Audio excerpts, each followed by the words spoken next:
Long ago, before the clang of gears echoed in deep chambers and steam curled through forgotten halls, the Dwemer stirred beneath Nirn's surface. Their world was stone and silence, mystery and machine. In the lightless caverns where no gods watched, they began to shape something entirely their own. The Deep Elves, as they are sometimes called, were not dreamers of myth, but sculptors of logic. Their cities were not built to honor Aedra or Daedra, but to house reason and invention. While other cultures looked to the stars for prophecy, the Dwemer looked inward, into metal, mathematics, and the immutable patterns of the world. In this quiet place beneath the world, the Dwemer pursued knowledge with a reverence usually reserved for faith. Their temples were laboratories, their prayers, equations, and their gods. They had none. They believed divinity was a puzzle to be solved, not a being to be worshipped. This view, radical and cold to many, was their strength, and perhaps their doom. Their origins are cloaked in the earliest mists of Merethic history. Some say they splintered from the Chimera over spiritual disputes. Others argue they were always separate, a race born of stone and reason rather than starlight and song. They spread through the mountains of northern Tamriel, leaving behind towers that reached not to the sky, but into the earth. Dwemeris, their language, is all sharp angles and deliberate sounds. Few can speak it now, and fewer still understand its tonal symmetries. But in their time, it was a music of metal, used to harmonize machines and minds. They left behind automata powered by secrets long buried. They forged alloys that modern minds still fail to replicate. And they disappeared without a whisper. Not in battle, not by plague or fire, but in a single moment, they vanished from the face of Nirn. This is their story, not of their end alone, but of their rise, of what they built, of what they dared, and of what they lost when they tried to touch the heart of a god. So lay still, breathe deep, let the steam rise and the stones whisper.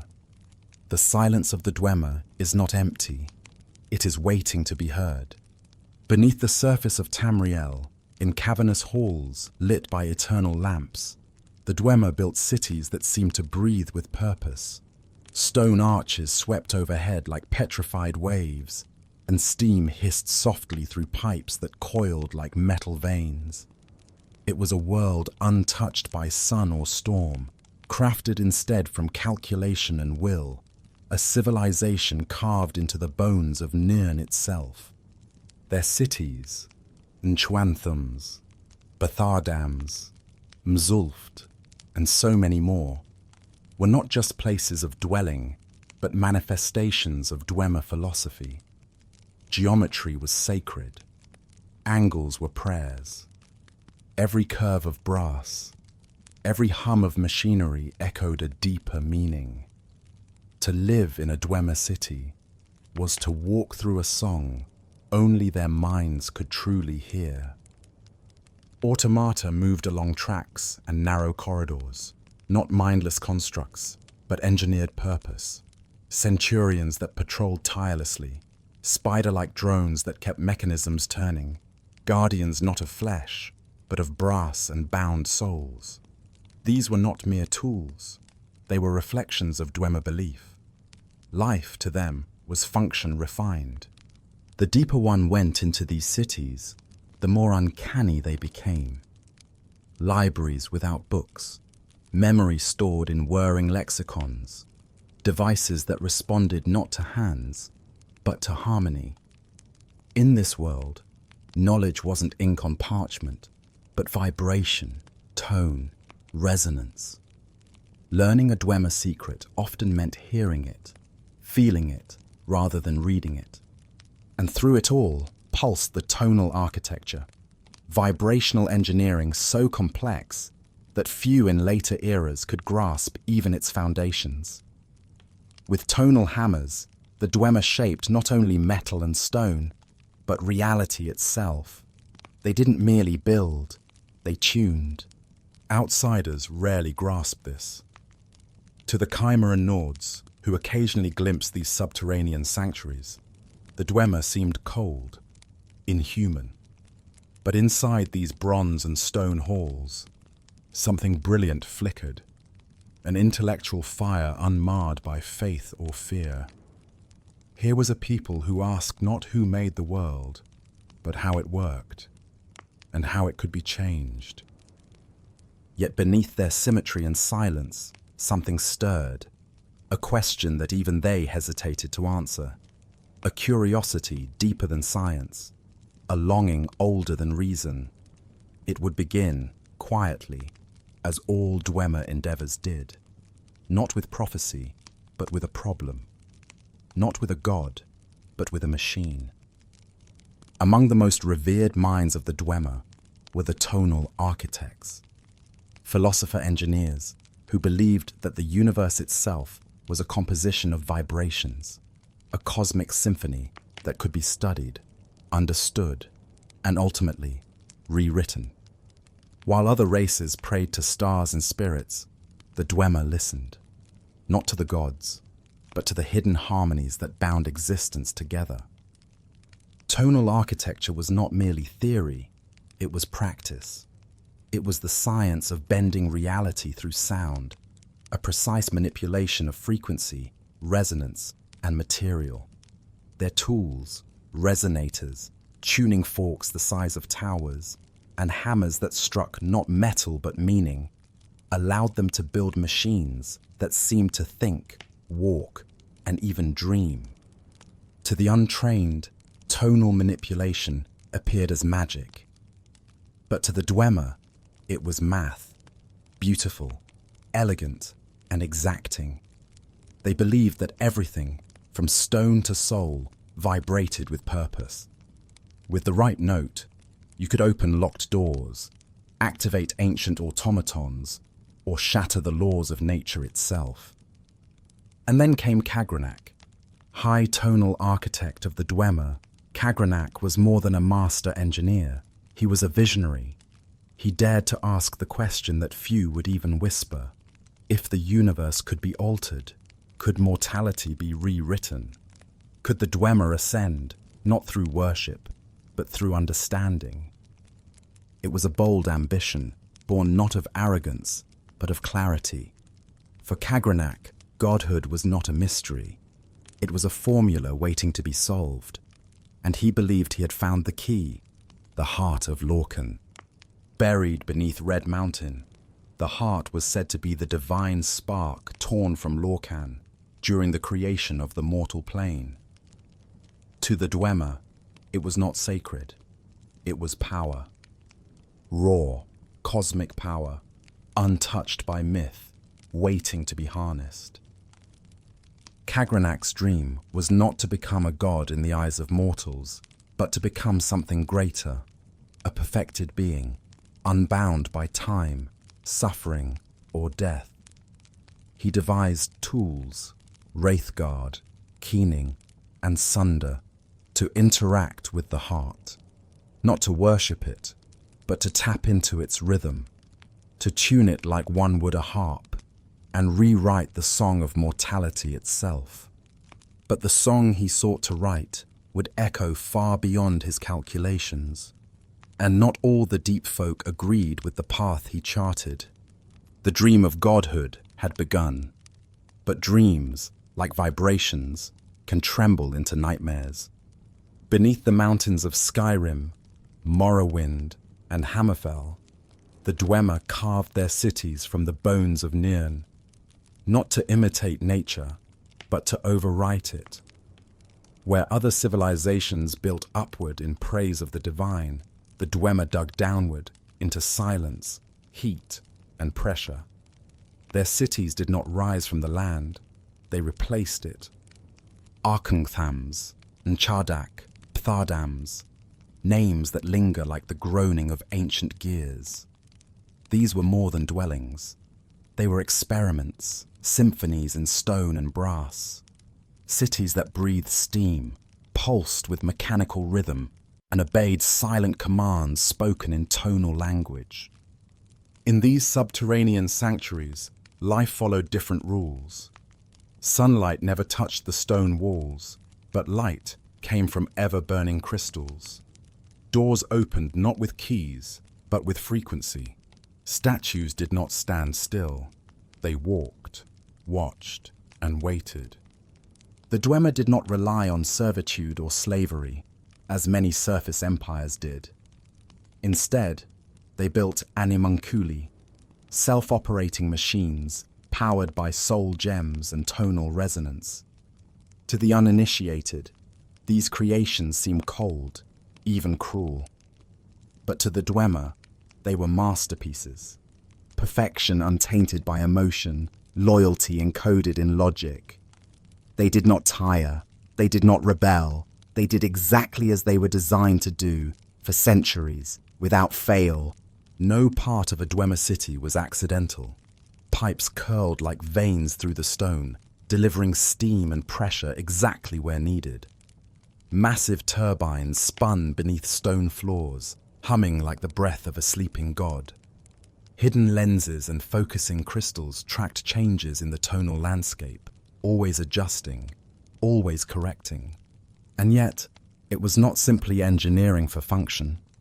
The aesthetic, if it can be called that, of Dwemer design was precise, symmetrical, and filled with coded meaning.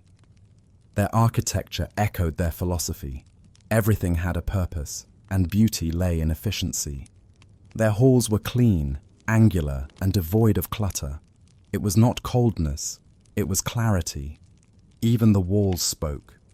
Inlaid with panels etched in Dwemeris, they held equations, philosophical maxims, and records of invention. These inscriptions were not for decoration, they were blueprints for the soul of the city. To walk a Dwemer hall was to step through the mind of its builder. But perhaps the most haunting aspect of these cities is that they still function. Thousands of years after the disappearance of their creators, the machines still patrol, the lights still burn, doors open, gates close, and echoes answer footsteps.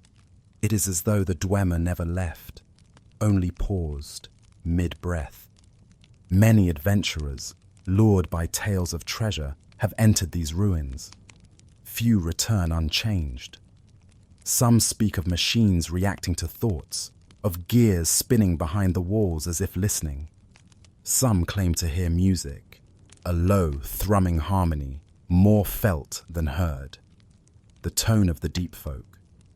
For scholars, the ruins are a contradiction. They defy time, yet are frozen in it. They are advanced, yet ancient. They show no signs of decay, and yet no signs of life. It's as if the cities themselves are waiting for the return of their masters, or for the final completion of some long-forgotten sequence. The Dwemer saw themselves as architects of the world, not mere tenants, and their cities reflect that ambition. They are not ruins in the traditional sense. They are remnants of a philosophy, a worldview carved into stone, built to last, not just for years or empires, but for eternity. Yet beneath all their brilliance lies the same question that haunts every empty hall. Where did they go? How could a civilization capable of such wonders vanish in a moment? Why do their machines still function, but their makers do not? Perhaps the answers lie deeper still, beneath the humming gears and brass-plated guardians. Perhaps the silence holds a secret yet to be heard. Beneath the trembling crust of Red Mountain, where molten veins whispered secrets to those who dared to listen, one name echoed above all others: Kagrenac, chief tonal architect of the Dwemer, master of equations that sang and resonances that shaped reality. He was no mere artisan. He was a philosopher in bronze, a sorcerer of structure, and a seeker of something far greater than understanding. He sought divinity through precision. Kagrenac did not believe in gods, not truly. Like the rest of his kin, He regarded the Aedra and Daedra not as deities to be worshipped, but as systems, beings bound by cosmic functions, understandable, and more importantly, replicable. To the Dwemer, the Heart of Lorkhan was not a relic of sacred myth. It was an opportunity, a power source of unimaginable potential, still pulsing beneath the mountain where a god had once been torn apart. They believed it was the discarded organ of creation, a divine artifact left behind when Lorkhan was punished by the other gods for his betrayal. But Kagrenac saw more than that. He saw a puzzle, a piece of the tonal lattice that defined Nirn itself, and he believed he could solve it. So he forged his tools. There were 3, Keening, Sunder, and Wraithguard, each one meticulously designed to interact with the heart's tonal frequencies. Frequencies not of sound alone, but of existence itself. Sunder to shatter the barriers, Keening to reshape the raw divine power, and Wraithguard to protect the wielder from the backlash of touching the god organ directly. Together, they would form a bridge between mortality and divinity, not through faith, but through tone. Kagrenac's experiments were not conducted in secret, but they were shrouded in complexity. Only a handful of Dwemer fully understood what he intended. Perhaps even fewer agreed. Some feared he was overreaching. Others believed he was about to usher their people into a new age of immortality. Regardless, his influence was too vast to oppose openly. The greatest minds among the Dwemer flocked to his vision. They called it the Numidium Project, a golem of unimaginable scale, a giant built not to wage war, but to reshape the world through tonal manipulation. It was to be the Dwemer's god, not one born of worship, but constructed from principle and power, from brass and belief. And at its heart would be the heart. The tribunal, Sothasil, Vivek, and Almalexia, watched with growing unease. Though they were still mortal then, they understood the implications. The Chimer and Dwemer, once uneasy neighbors in Resdain, were spiraling toward confrontation. The heart was not just powerful, it was sacred. Its use as a scientific tool was a blasphemy that could ignite a war. But Kagrenac pressed on.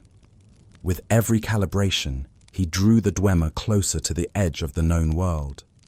With every resonator aligned, with every harmonic test, they moved nearer to the threshold between mortal and divine. And still, no one truly knew what would happen when the tools were used. Not even Kagrenac, because the heart of a god does not beat in rhythms meant for mortals to hear. And the song it sang was not one of welcome. It was a warning. In the final days before the silence, the fires of Red Mountain burned brighter than ever.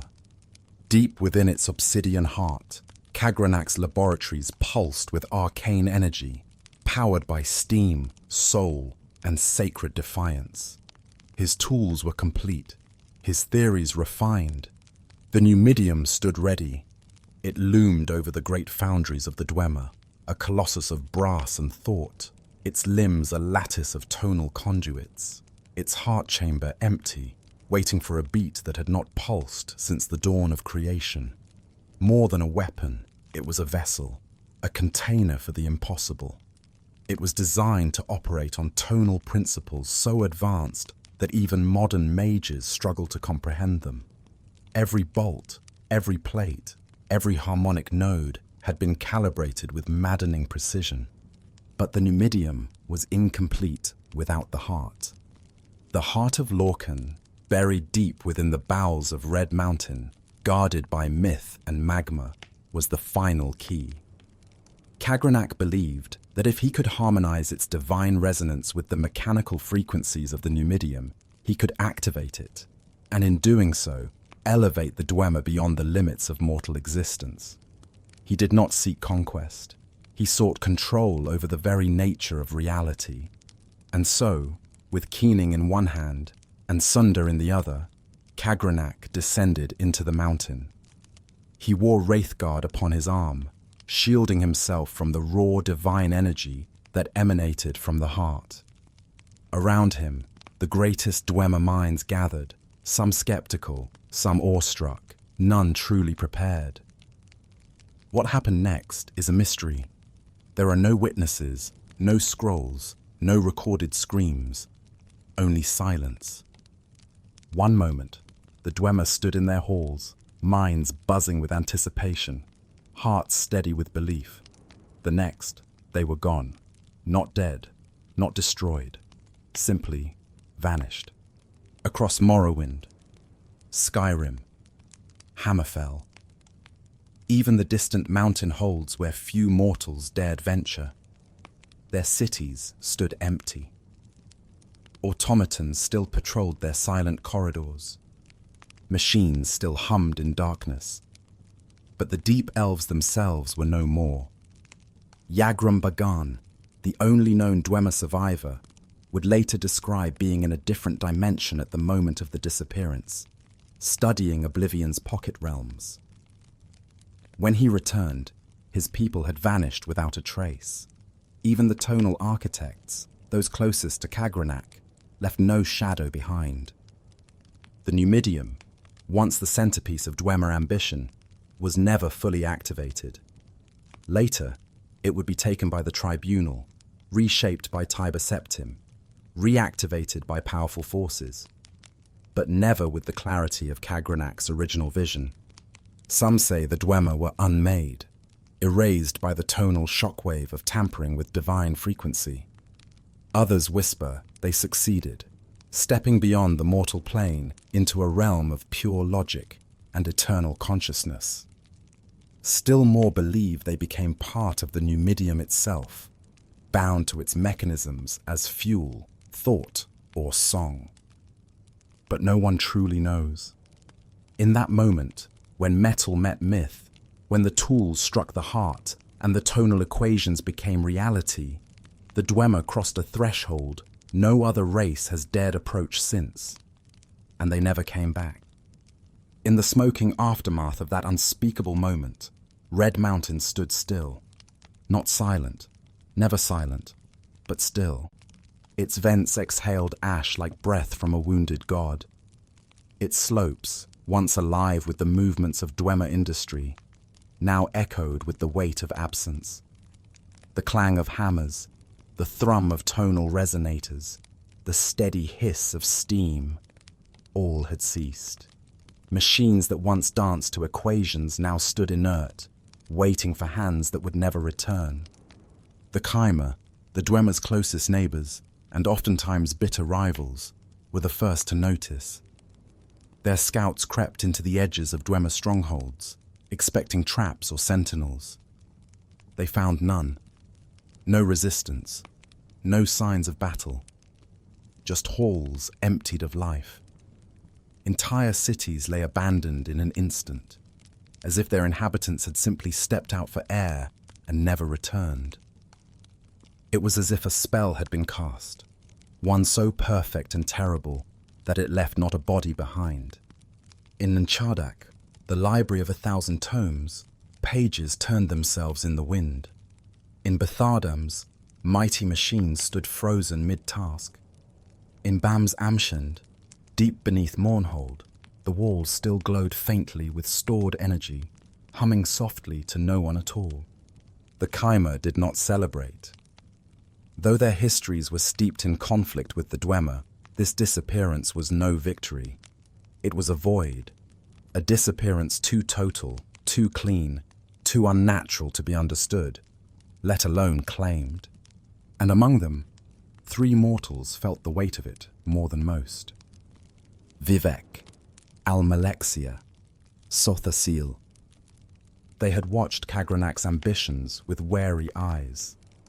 They had studied the heart, revering it not as a machine, but as a god organ, a sacred remnant of Lorkhan. And when the Dwemer vanished, these 3 seized the opportunity. Using Kagrenac's tools, they too tapped into the heart's power, not for disappearance, but for transformation. They became gods. Or at least something like them. The tribunal's rise was as sudden as the Dwemer's fall, and some whispered that they had stolen not only the tools, but the secret itself. That they had learned from Kagrenac's failure and twisted it into triumph. Yet even they never dared replicate his final experiment. Whatever they became, they still walked among mortals. The Dwemer did not. Red Mountain became more than a volcano. It became a wound, a myth, a question. Historians tried to write explanations. Mystics tried to commune with vanished minds. Scholars from the Imperial City to the Crystal Tower offered endless theories, none with proof. Was it tonal backlash? Divine retribution? A successful transcendence? A collective suicide? And yet, the Dwemer ruins remained. Massive structures that defied time. Machines that, centuries later, still stirred with memory. Automata that marched tirelessly through empty corridors, as if awaiting orders from vanished masters. These ruins did not decay. They endured, unmoving, unchanged, like a tomb with no corpses. Over time, the world moved on. Empires rose and fell. Wars were fought over the Dwemer's abandoned treasures, over their secrets, their metals, their machines. The ruins were picked at, desecrated, revered, and still, the question remained unanswered. Where did they go? Why did they vanish? And could it happen again? Even as centuries passed, Red Mountain continued to smolder, not with fire alone, but with memory. Its ash carried whispers, its smoke curled with secrets. And deep beneath its crust, the Heart of Lorkhan pulsed slowly, stubbornly, as if waiting for another hand to reach out, another mind to dare. But none came. Not like Kagrenac. The Dwemer's disappearance became legend, then myth, then bedtime tales told in cautious tones. Yet their machines still functioned, their traps still triggered, their guardians still struck intruders with mathematical precision. It was as if the Dwemer had never left, only stepped sideways into a place we could not follow. And the silence was not empty, it was preserved. Scholars began to treat the Dwemer not merely as a vanished people, but as a riddle carved into stone. A question left mid-sentence. The mystery became a discipline of its own, Dwemerology. Universities offered entire courses on Dwemer metallurgy, tonal theory, and the philosophies that underpinned their godless worldview. Expeditions were mounted to recover artifacts, translate scripts, and, above all, understand. But understanding remained elusive. What Kagrenac attempted remains the most fiercely debated subject in all of Elder Scrolls history. With the tools he designed, Keening, Sunder, and Wraithguard, he sought to manipulate the Heart of Lorkhan at a tonal level, to alter the fabric of godhood through precision, to remove the curse of mortality, to become the new architects of reality. And perhaps he succeeded. Perhaps that final calibration, that last tonal strike, did exactly what he intended, stripped his people of their corporeal forms and bound their consciousness to some higher plane, a realm beyond Aetherius or oblivion, a state of being we cannot imagine, not death, not life, not divinity, something else. But why did it spare one? Yagrum Bagan, the last known Dwemer, survived. Afflicted by Corpus and twisted by time, Yagrum wandered alone, disconnected from whatever event took the rest. His memories, fogged and broken, offered no clarity, only fragments. He remembered nothing of the moment, only the silence that followed. He lived in squalor within the bowels of Tel Fear, a scholar prisoner watched over by Devaith fear. And though his body decayed, his mind sought answers.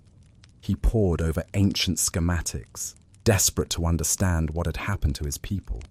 But even he, last of the Deep Elves, could only guess. Was he out of range? Was he excluded?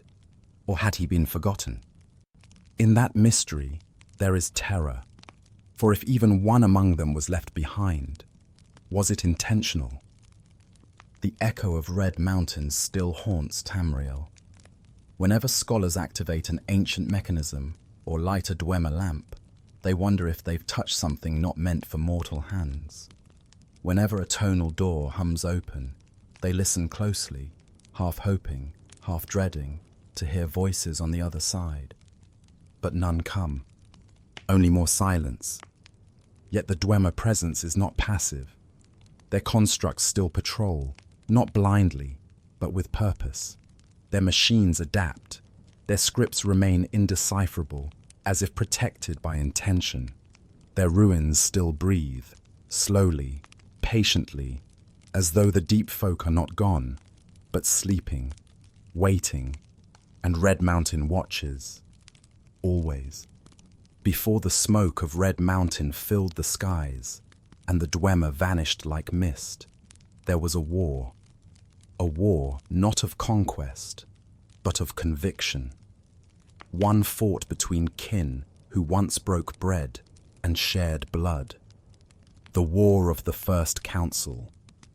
Its origins were not forged on a battlefield, but in a council chamber, between the Dwemer and the Chimera, who had long coexisted in an uneasy alliance across the region known as Resdain. What bound them together was not friendship, but necessity. What pulled them apart was faith. The Chimera followed the guidance of their living gods, ancestors bound to the divine through devotion and spirit. Their society, steeped in ritual and reverence, held the Daedra in sacred regard. To them, worship was not submission, it was lineage. The Dwemer, by contrast, held nothing sacred but reason. Where the Chimera built shrines, the Dwemer built engines. Where the Chimera saw prophecy, the Dwemer saw potential energy. Their disdain for godhood was more than philosophical. It was heretical in the eyes of their neighbors. And so, tension brewed. At the heart of it all was Kagrenac's work.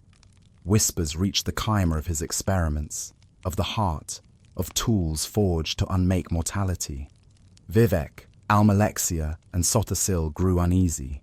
Their concerns were not just about power, but about the very fabric of the world being twisted by ambition. Nerevar, the Hortator of the Chimera, and a man of both war and wisdom, stood between the two. Bound by marriage to Almalexia, loyal to his people, yet respectful of Dwemer, the High King of the Dwemer. The two had once been friends, brothers in all but blood, but Kagrenac's plans threatened that fragile balance.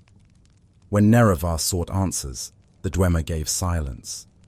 When he pressed harder, he was met with resistance, and so the council fractured. Words failed. War began. The War of the First Council raged across Resdain. Ancient strongholds were laid siege. Tonal weapons clashed with Daedric magics. Ash storms swirled with the blood of elves. Entire cities crumbled under the weight of betrayal. Dumarc led his people with pride. Nerevar led his with purpose. But beneath them both, Kagrenac worked still, driven, undeterred, obsessed. The war was brutal, not because it was long, but because it was personal. This was no invasion from across the sea, no clash of empires. This was a civil war among the Mer of Morrowind, a war between the future and the past, between godless machines and divine spirits. And in the shadow of Red Mountain, everything changed. Nerevar, with his tribunal, finally breached the Dwemer's inner sanctum. There, beneath layers of steam and stone, they confronted the truth. Kagrenac stood before the heart, tools in hand, the final sequence nearly complete. What words were spoken, what pleas exchanged, are lost to time. Some say Nerevar begged him to stop. Others say he struck first. Still others whisper that the tribunal struck Kagrenac down, not Nerevar, and that betrayal began not with the Dwemer, but with the gods-to-be. What is certain is this. Moments later, the Dwemer were gone. Not just Kagrenac, not just the engineers in his lab, all of them. When the smoke of war faded and Red Mountain stood silent, the chimer emerged to find no victors, only absence. The Dwemer were gone, not defeated, not slain, simply vanished. Their fortresses lay cold, their machines humming without masters. No corpses, no survivors, just the silence of what once was. Nerevar stood at the heart of it all, blade still wet, spirit heavy. He had come to end a war and left with a mystery. The Dwemer, with all their defiance and intellect, had touched something they could not control, or perhaps something they controlled too well. Their disappearance was total, swift as breath drawn and forgotten. No spell, no scream, just empty armor, tools dropped mid-motion, halls still echoing with footsteps that would never return. In the days that followed, the Chimere called it divine punishment, a sign that the Dwemer had finally trespassed too far beyond the realm of mortal understanding. They had tried to rewrite the song of creation and been erased from its melody. But Nerevar was not so certain. He had known Dwemer, had trusted him. They had once shared dreams of unity, of a shared future built on strength, not separation. That dream now lay buried beneath volcanic stone. Haunted by the silence, Nerevar turned inward. He questioned the tribunal, Almalexia, Vivek, and Sothasil, whose hunger for godhood stirred unspoken doubts, whose presence at the heart of Kagrenac's lab raised questions never fully answered. Some say Nerevar asked them to swear upon Azura that they would not use the heart. Others say they lied. In grief and suspicion, Nerevar withdrew from power, or perhaps he was removed. Accounts diverge. Some claim he died peacefully. Others whisper of betrayal, of his ashes scattered not by wind, but by treachery. Whatever the truth, the age of the Hortator ended there, under a sky darkened not by ash, but by uncertainty. The tribunal would rise in his place, 3 gods in mortal form, wielding the tools of Kagrenac for their own transcendence. They claimed it was for the good of the people, that they would guide Morrowind into a golden age. But Azura, the Daedric Prince of Twilight, cursed them for their hubris. She foretold that Nerevar would return, reborn to judge them, that the heart, though hidden, would not remain silent, and the Dwemer, though gone, would not be forgotten. The War of the First Council left more than ruins in its wake. It left scars in the land, in the spirit, in the histories of both Chimere and Dunmer. The very name of the people would change, Chimere to Dunmer. Golden skin turned ashen as divine wrath etched itself into their bones. And still, no one knew what truly happened to the Dwemer. Were they destroyed, ascended, unmade by their own creation? Did Kagrenac succeed in his experiment? Or did he fail in a way that no language can explain? The empty halls of Dwemer, ruins hold no answers, only questions, sealed in stone and dust. And so the world moved on, uneasy, uncertain. The elves of reason were gone, and in their place, a silence deeper than any tomb, a silence that still hums beneath Tamriel, in pipes and gears, in the eyes of metal guardians and the glow of forgotten crystals. It hums with waiting, with memory, with lament. After the Dwemer vanished, the world did not pause. Life moved forward. Empires rose and fell. Gods were worshipped and betrayed. But deep beneath the shifting sands and snowy cliffs of Tamriel, their cities remained, frozen in time, untouched by centuries. Their machines still ticked. Their lights still glowed. And yet, their creators were nowhere to be found. The ruins of the Dwemer became places of dread and wonder. No one truly understood them. Not the Chimer turned Dunmer, not the Nords, not the Imperials. Each race approached these stone sanctuaries with a mix of fear and fascination. Some sought to plunder the treasures within, gleaming artifacts, strange constructs, and relics of unmatched craftsmanship. But many who entered never returned. And those who did often spoke of things that should not move, moving, of whispers from the walls, of machines that seemed to watch. The automata, crafted to protect and maintain the cities, still patrolled their silent halls.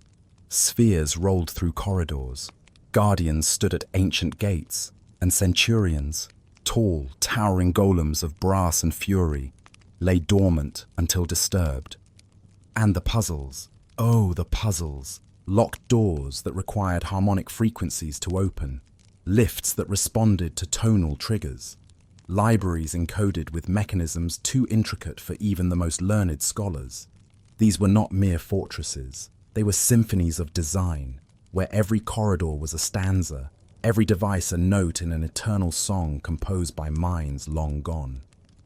In places like Nahardak, Pthardams, and Mazulft, the air still hummed with residual energy. Tonal vibrations echoed faintly in chambers no living soul could fully comprehend. Even the greatest mages struggled to replicate the simplest of their technologies. Dwemer metal, resilient, golden, oddly warm, refused to be reforged by modern smiths. It was as if it remembered its creators and rejected all others. But perhaps most haunting of all were the occasional signs that something still lingered.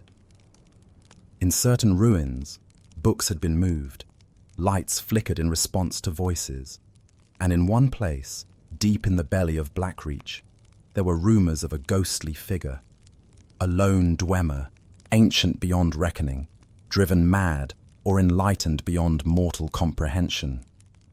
Whether myth or truth, none could say, but the idea persisted, that not all of them had vanished, that one, at least, remained. Scholars and adventurers debated endlessly. Did the Dwemer achieve apotheosis? Did they fold themselves into the fabric of the universe? Or were they trapped somewhere, between moments, between realms, unable to return, unable to rest? Whatever the answer, their ruins were not tombs. They were echoes, not of death, but of unfinished purpose. What was left behind was not debris, but design. A message in metal, a question without a mouth, waiting for a mind that could answer it.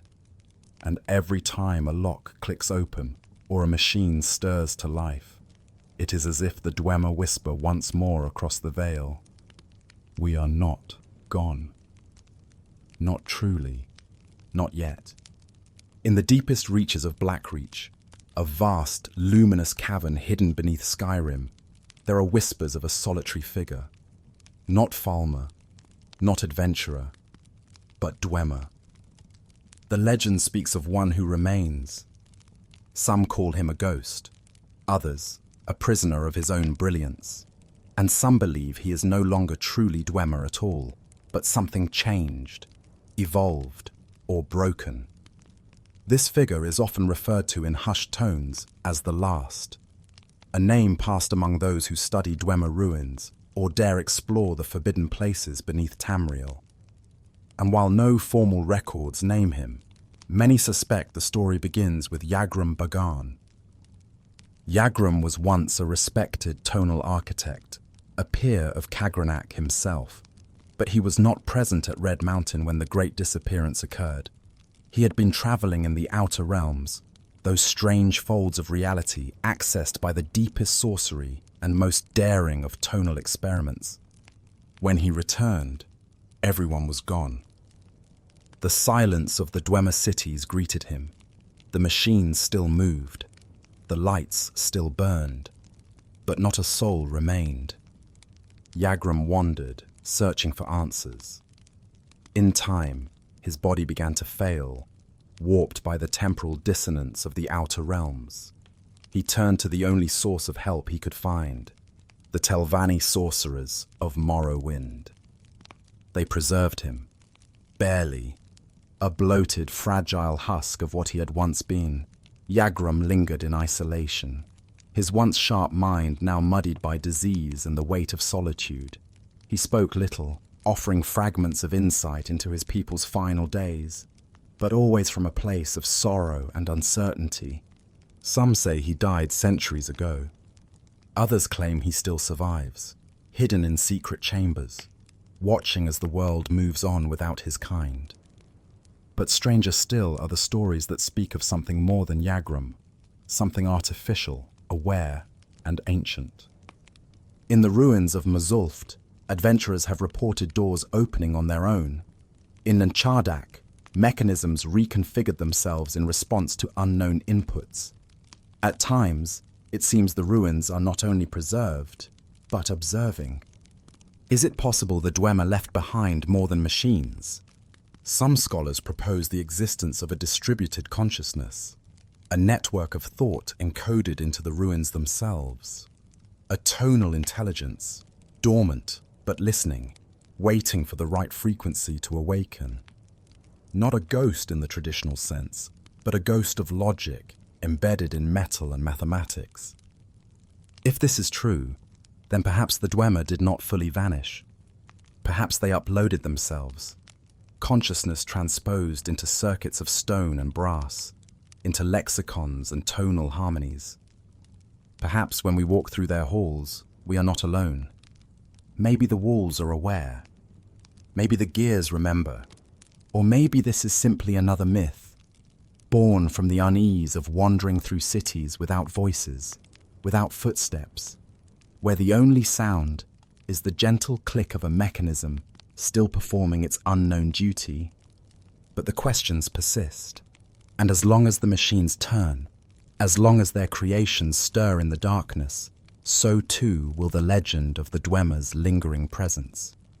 A ghost in the machine, neither dead nor truly alive, waiting, watching, remembering. Long after the Dwemer vanished, their legacy ignited something powerful in the hearts of those who came after: curiosity.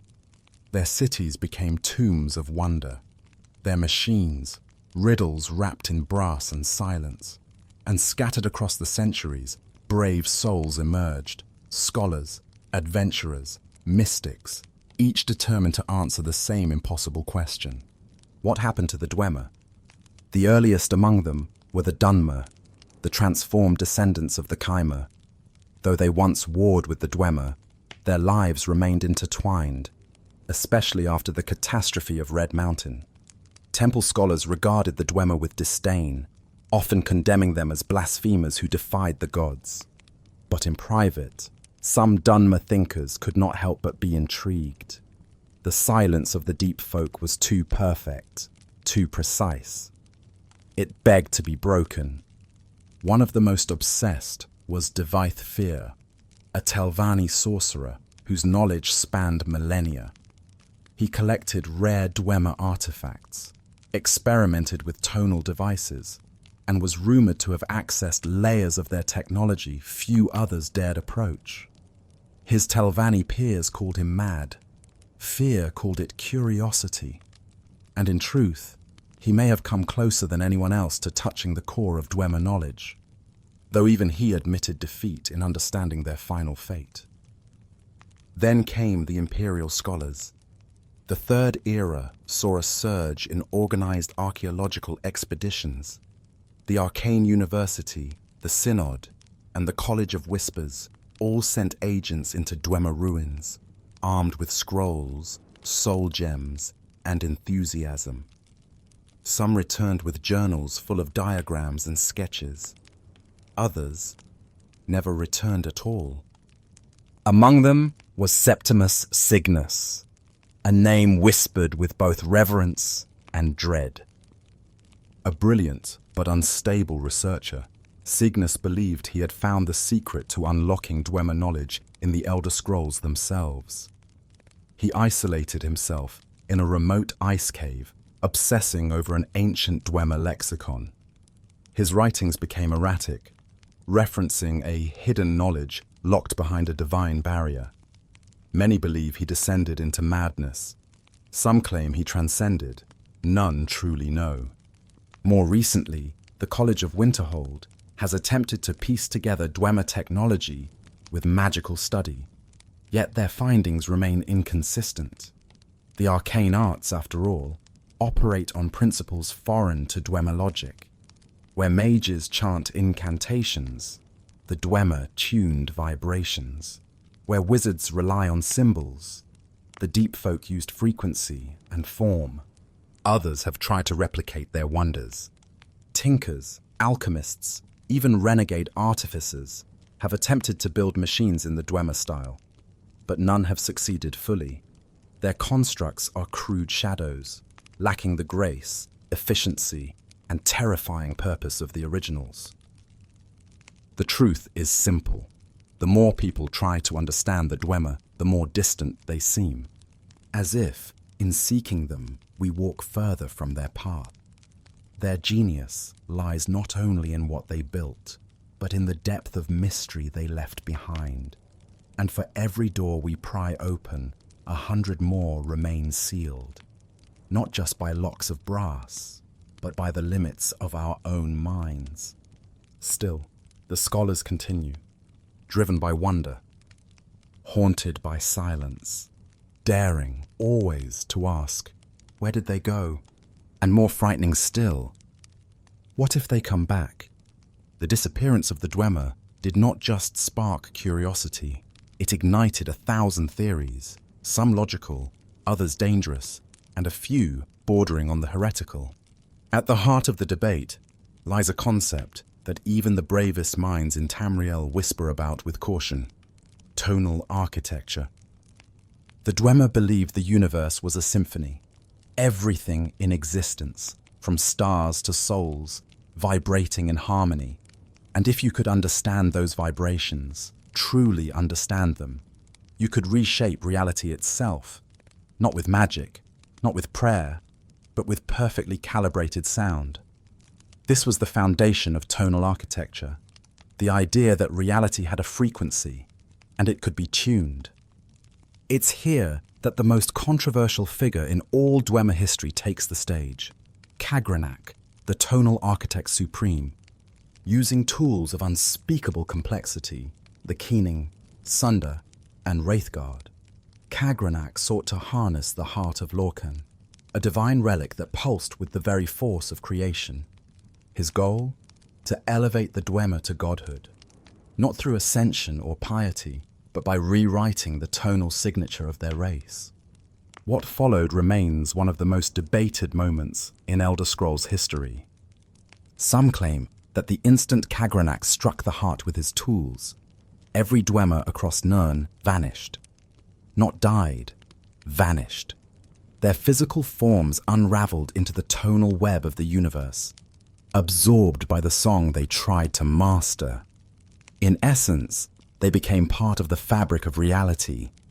Others believe something more sinister occurred, that Kagrenac made a mistake. One miscalculation in a lattice of impossibly delicate patterns, and that error echoed across their civilization like a shattered chord. The result? Annihilation, not ascension.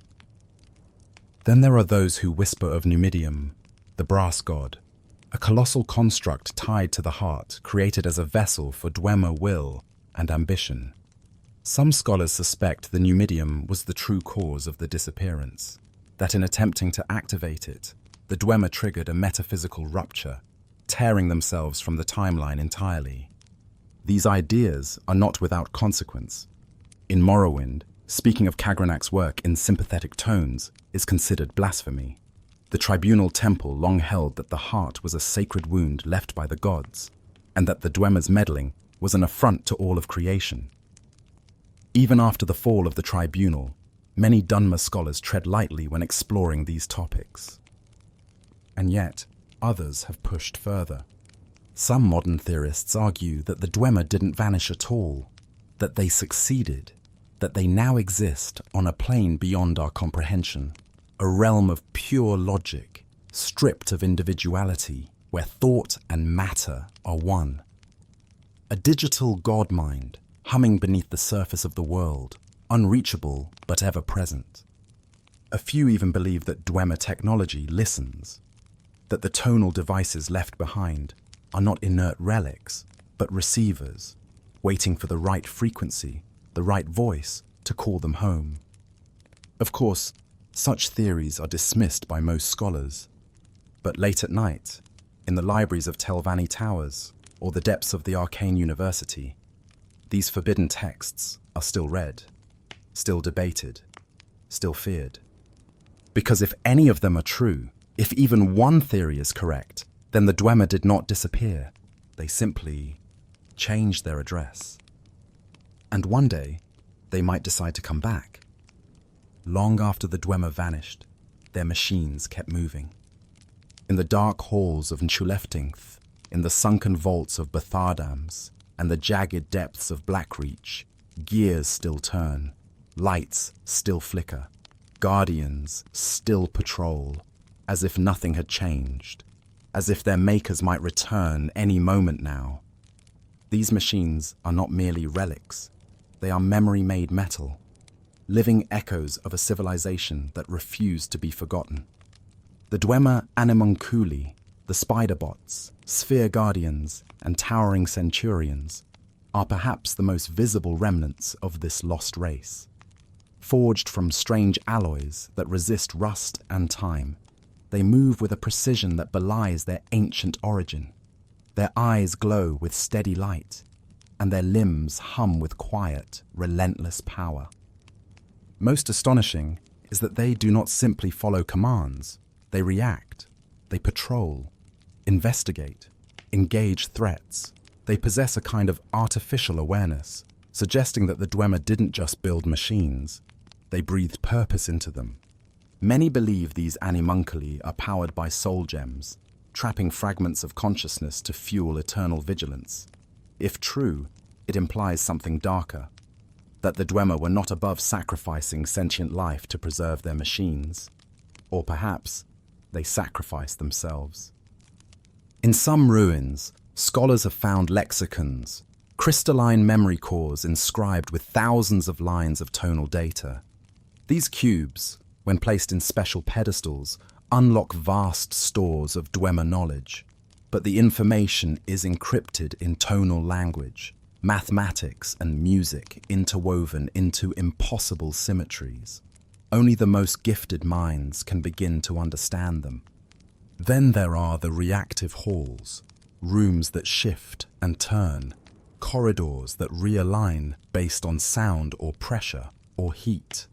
These are not traps, but living architecture designed to test or perhaps teach. One wrong step may seal a door. One correct tone may reveal a hidden chamber. And always there are the lights. Soft golden glows, never extinguished, burning without flame or fuel. Some flicker in rhythm, as if responding to movement. Others seem almost to listen. Adventurers have reported hearing faint hums, melodies beneath the metal, the sound of the ruins singing to themselves, or perhaps to something beyond. These machines do not mourn, they do not wonder, but they remember. They remember their tasks, their creators, their music, and they continue, centuries later, in perfect loyalty to purposes long forgotten. Some scholars believe these guardians were left not as defense, but as messages, that the Dwemer encoded warnings or maps or even keys into their circuits, that one day, someone clever or reckless enough will solve the puzzle and awaken a response. But response from what? Perhaps these machines do not only remember the Dwemer, perhaps they are the Dwemer, or what's left of them. A soul without a body, a mind without a face, a civilization turned inward until only circuits and silence remained. Though the Dwemer have vanished, their presence lingers, not just in their machines and ruins, but in the minds of those who walk among their bones. Tamriel has not forgotten them. It cannot forget them. Their technology, so impossibly advanced, has shaped entire fields of study. Tonal architecture, Dwemery metallurgy, and soul resonance theory are all disciplines that owe their existence to reverse engineering the Dwemer's legacy. And yet, despite centuries of study, the deeper truths remain just out of reach. Calcelmo of Markarth, perhaps the most famous Dwemer scholar of the Fourth Era, dedicated his life to studying the ruins beneath Understone Keep.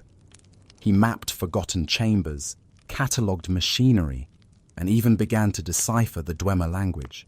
His translation codex opened the doors to reading inscriptions that had remained mute for generations. Yet even he admitted the true essence of Dwemer thought eluded him. Their logic wasn't just advanced, it was alien. The Dwemer seemed to understand reality differently. Where modern mages manipulate magicka through will and incantation, the Dwemer employed tonal manipulation, vibrations and resonance tuned to the very laws of existence. Their tools weren't enchanted in the traditional sense. They were engineered to interact with the fabric of Nirn itself. It is this philosophy, this merging of science and metaphysics, that makes their disappearance so haunting. They weren't simply clever craftsmen, they were reality's engineers. And then, in one moment, they were gone. This vanishing left behind more than just empty cities. It left behind a hole in the understanding of what is possible. A silent warning written in stone and steam. Some have tried to imitate their designs.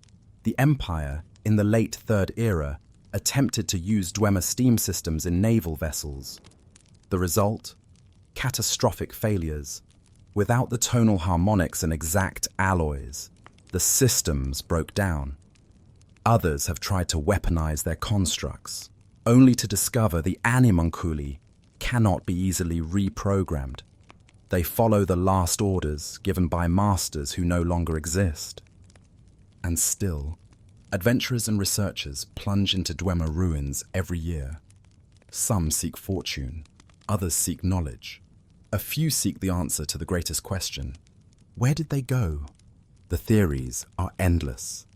That they merged with the Numidium, that they were punished by the gods, that they stepped into a plane of pure logic and left their bodies behind. None are proven. All remain speculation. But one thing is clear. The Dwemer changed Tamriel forever. In the lamps that never burn out, in the machines that still move with purpose, in the caution whispered by old scholars who warn against digging too deep, their light has not gone out. It has only dimmed, filtered through centuries of dust and mystery. And if that light ever shines again, if the Dwemer were ever to return, what would they see? Would they find a world grown wiser in their absence? Or a realm still fumbling toward the knowledge they once held in the palm of their hands? This is the legacy of the deep folk. A silence that speaks. A light that waits. A story still unfolding. In the long shadow of the Dwemer's vanishing, Tamriel's philosophers, mystics, and mages have grappled not only with what happened, but what it meant. Because the Dwemer were not simply a people who disappeared. They were a people who refused the gods, who sought, through reason and resonance, to reach truths beyond belief. And their end, sudden, total, and unexplainable, feels less like a historical event and more like a cosmic parable. To the tribunal temple of Morrowind, the Dwemer's disappearance became proof of their heresy. They had rejected the divine, turned their backs on the ancestors, and dared to use Kagrenac's tools to tamper with the Heart of Lorkhan, the mythical organ of creation. The tribunal claimed this act of hubris led to their annihilation, a divine judgment for their arrogance. But other voices disagreed. The Psijic Order, long seekers of hidden knowledge, viewed the Dwemer not as blasphemers, but as pioneers. To them, The Dwemer's fate was not a punishment, but a transition, an attempted step beyond mortality, beyond Nirn, into a realm of pure pattern and thought. If true, it would mean the Dwemer did not die. They evolved. The Greybeards, high atop High Hrothgar, tell a more cautionary tale. The Dwemer, they say, heard the world's voice, but did not listen. They learned to shape the universe's song, but lacked the humility to sing in harmony. Their disappearance is not a mystery to solve, the monks claim. It is a reminder that power without wisdom leads only to silence. In more recent centuries, scholars have attempted to frame the Dwemer's end through the lens of metaphysical theory. One such theory, favored by tonal adepts in Cyrodiil, holds that the Dwemer synchronize their souls to a shared harmonic resonance through Kagrenac's tools. Their attempt to bind themselves to the Heart of Lorkhan was meant to create a collective immortality, a unified, undying consciousness. But something went wrong. Some posit that Numidium, the giant brass golem that was to house their collective will, was activated too soon. Others suggest that the Dwemer miscalculated the heart's chaotic nature, that in trying to master a divine artifact, they became victims of its incomprehensible will. And so, when Kagrenac struck his final tonal chord, the Dwemer did not ascend, nor were they destroyed. They were simply removed from reality as we know it. Not dead, not alive, but something else entirely. Their bodies turned to dust, their voices silenced, their cities left intact, but lifeless. And no ghosts. That too is strange. Other lost civilizations, Chimer strongholds, Ayleid ruins, even Nordic tombs, are haunted by spirits and memories. But not the Dwemer. Their ruins are eerily empty. Their souls, if they exist at all, are unreachable by conjuration or divination. It is as if they never lived at all. This absence is what unsettles scholars most. Because in a world where the dead speak, where ancient kings can be summoned, and where even the gods walk among mortals, the silence of the Dwemer is not just rare. It is unnatural. The disappearance of the Dwemer left behind not only ruins, relics, and riddles, but a silence that still echoes in the minds of scholars, priests, and dreamers across Tamriel. And at the center of this silence lies a question so vast, so fundamentally disturbing, that even the gods seem unwilling to answer it. Where did they go? Not what killed them or why did they vanish, but where? Across Nirn, theories abound, but none can be proven. None can be disproven.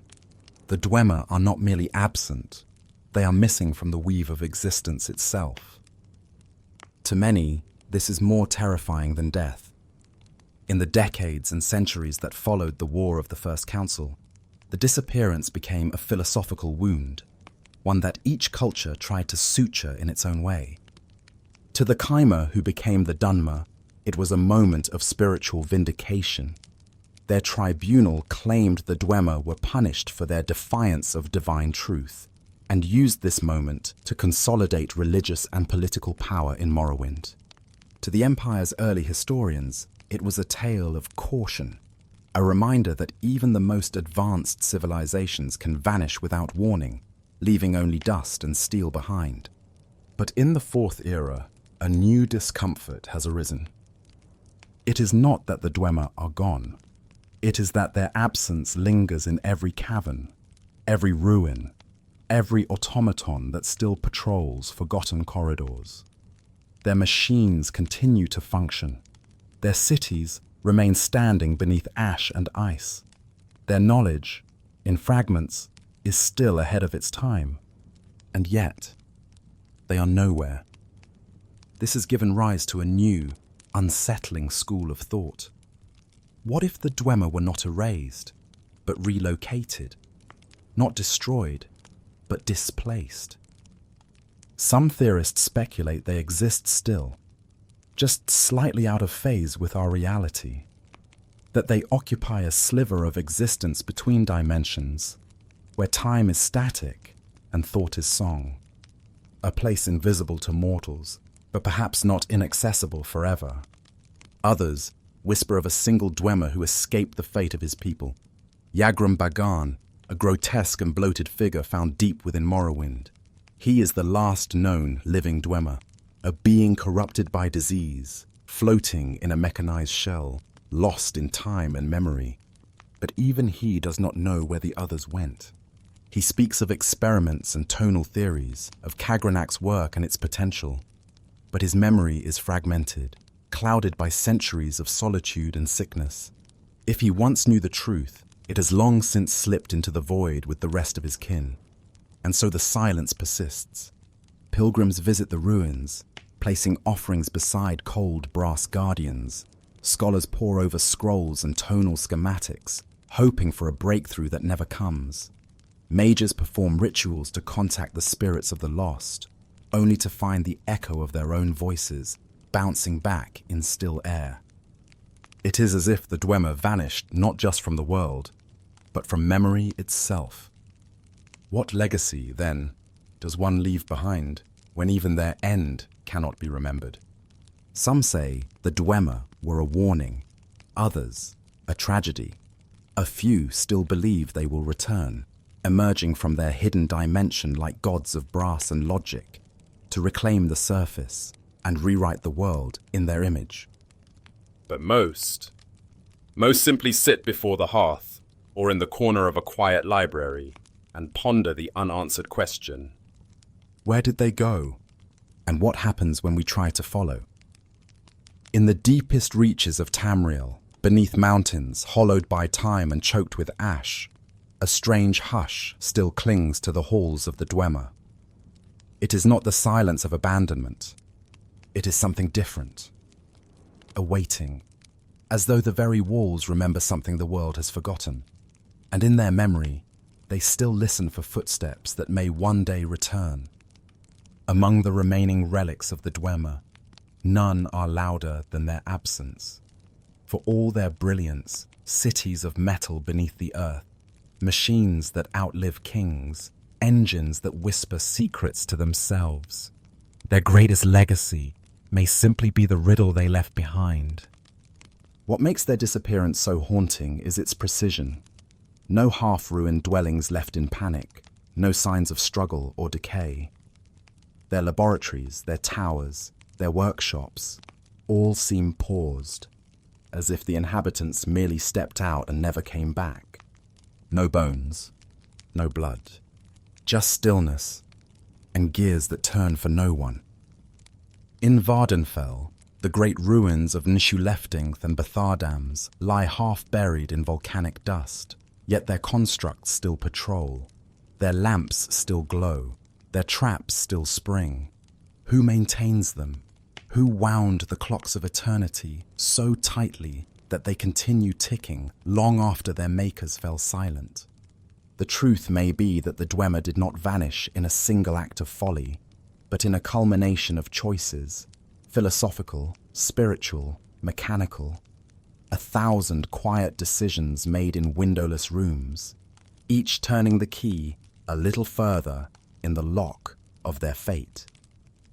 Some suggest that they reached their goal, that through Kagrenac's tools and the Heart of Lorkhan, they achieved a state of being beyond form, transcending mortality, abandoning the need for flesh, time, or even individuality.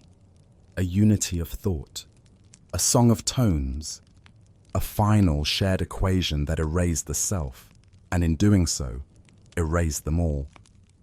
But even if this were true, was it worth it? No song has ever been heard from beyond, no message sent back across the veil, no echo that does not already belong to us. And so, the world remembers them in fragments, in glyphs etched into walls, in the hiss of steam over stone, in the half-functioning automatons that still follow commands long lost to time. Their silence, once chosen, has become a prison for their memory. For what is memory without voice, without legacy spoken aloud. The Dwemer left behind tools, yes, but they left no true heirs. Their wisdom is locked behind tonal codes and dialects few can decipher. And those who try often find themselves unmade, as if the very pursuit carries a warning. Some knowledge is meant only for those who built it. So here we are, gazing into the void they left, not with fear, but with a kind of reverence, as if by remembering them, we might keep the echo alive, as if, in the telling of their tale, we can fill the silence with something kinder than oblivion. And yet, the final question still looms.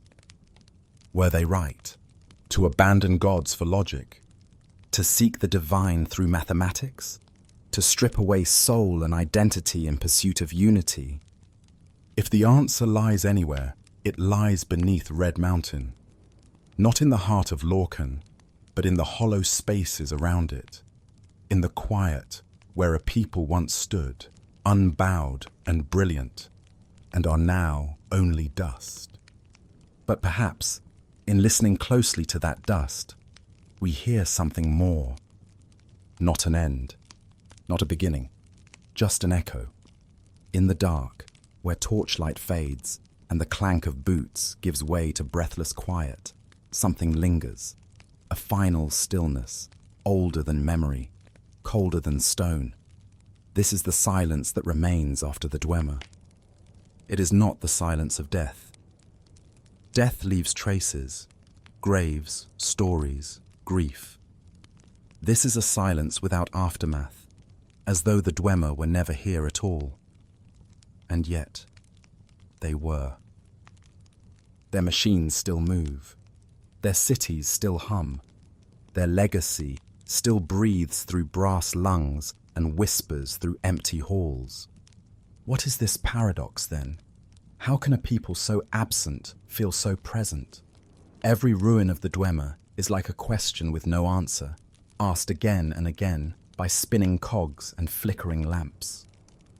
Some scholars believe the Dwemer found peace in disappearance, that in becoming one with the tonal fabric of the world, they found eternal harmony. But the truth is, we don't know. And perhaps that is the point. Perhaps the Dwemer's final message to the world was not one of knowledge, but of uncertainty. That even the greatest minds, those who mastered steam and soul, logic and myth, can vanish without resolution. Their silence may be the last experiment, an open-ended variable in a world of closed systems. And still, we search. In Skyrim, adventurers stumble into ancient halls where pipes hiss and eyes glow red in the dark. In Morrowind, mages try to decode the tonal architecture, hoping to unlock whatever door Kagrenac last touched. In Hammerfell and High Rock, rumors speak of ruins yet untouched, vaults sealed since the Merethic era, waiting. But waiting for what?